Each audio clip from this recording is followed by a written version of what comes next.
Hey everybody, how you doing? Lindsay here from Wayward Saints for episode 2 of Influences and Inspiration. So this week I wanted to chat about Southern rock. I grew up with Southern rock. My family on my mother's side is Southern, so they hail from Virginia, Georgia, North Carolina, and yeah, so I grew up with a lot of Southern rock. And so I wanted to chat about one song in particular from Leonard Skinner, Saturday Night Special.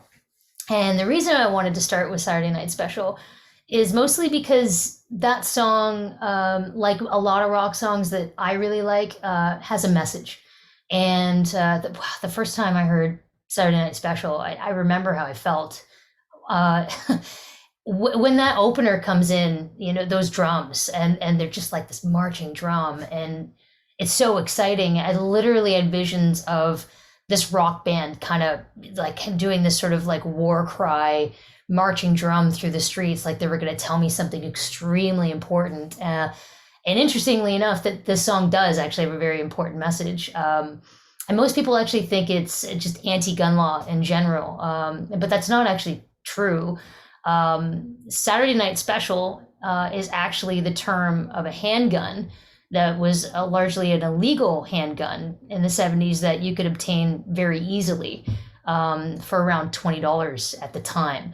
And so really it was a call to action to maybe tighten up on those illegal gun laws and those handguns in particular, because they ain't good for nothing but to put a man 6 feet in the hole, as the actual lyrics say. And that's really what that song's about. But I mean, when you actually hear it just in general, even if you aren't paying attention to the lyrics, the absolute thunderous pounding of that snare drum, I mean, that is a loud, amazing snare drum. And normally it would almost be really too loud, but that song really calls for it, that sort of war cry. At least that's the feeling it gave me. So Saturday Night Special, I have it on One More from the Road.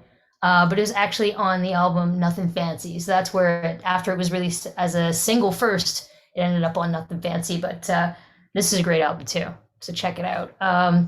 So that was Leonard Skinner, was my introduction. Next was me discovering Humble Pie. And this was sort of like, amping it up in terms of, really taking it to like that rock, Southern rock level, which, I mean, Humble Pie, Rockin' the Fillmore, I mean, it doesn't get much better than that. This is live and raw and amazing. Humble Pie in general to me is always extremely raw, which I love. And Steve Marriott's like absolute sleaziness and just amazing ability as a vocalist. But he's got sort of that skeezy kind of feel to it, which, if you know me at all, the sleazier the better. And I just absolutely adore Steve Marriott's vocals. Specifically though, I Don't Need No Doctor. So if you caught our first live stream, we did a version of that, an acoustic version of that, which, I really like. I hope we end up doing something that maybe record that. But yeah, this is an interesting version of that, because it's literally 9 minutes and 20 seconds long. I mean, it is a gamut of a performance. I mean, these guys are pulling out all the stops. There's this full crazy section in the middle where, he's taking on the journey and the whole band kind of comes down and then just absolutely smashes into this climax of an ending that was even heavier than when they actually opened the song. And yeah, the whole, 9 minutes and 20 seconds is an amazing journey that I've listened to many a time. And I'll take another 920 in the future multiple times as well. So I Don't Need No Doctor, great track. Steve Marriott actually fronted the Small Faces, which led me to do a little bit more research about him as well. Like, who is this man with this incredible voice? And I found out he fronted Small Faces, which later Rod Stewart replaced him as the singer, and they became Faces.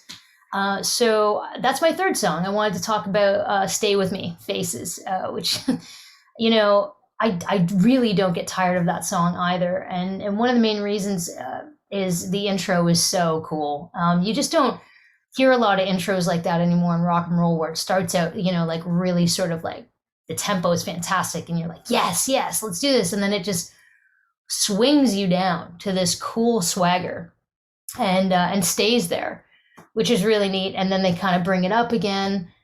But, obviously the vocals are cool. Obviously everybody in that band is amazing musicians, but the ending is also really cool. And that's why I like that song as well. So if you're checking it out on Spotify playlist, definitely check out the intro and the ending. The ending's cool because everybody kind of gets their own moment.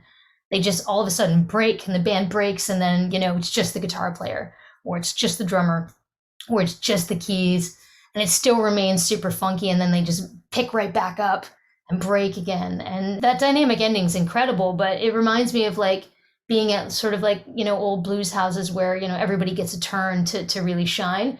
And the fact that that's happening in that classic rock song that, I'm sure you've heard many times on the radio, but really pay attention to it, because it's one of my favorite parts about the tune. So I hope you enjoyed it. I hope you liked these 3 songs. And check it out on Lindsay's Jump and Fly Jams. The title of my playlist makes me laugh every time, so I think I'm just going to keep it. So might be corny, but it works for me. So anyway, thanks again, guys, and we'll see you next week. All right, take care.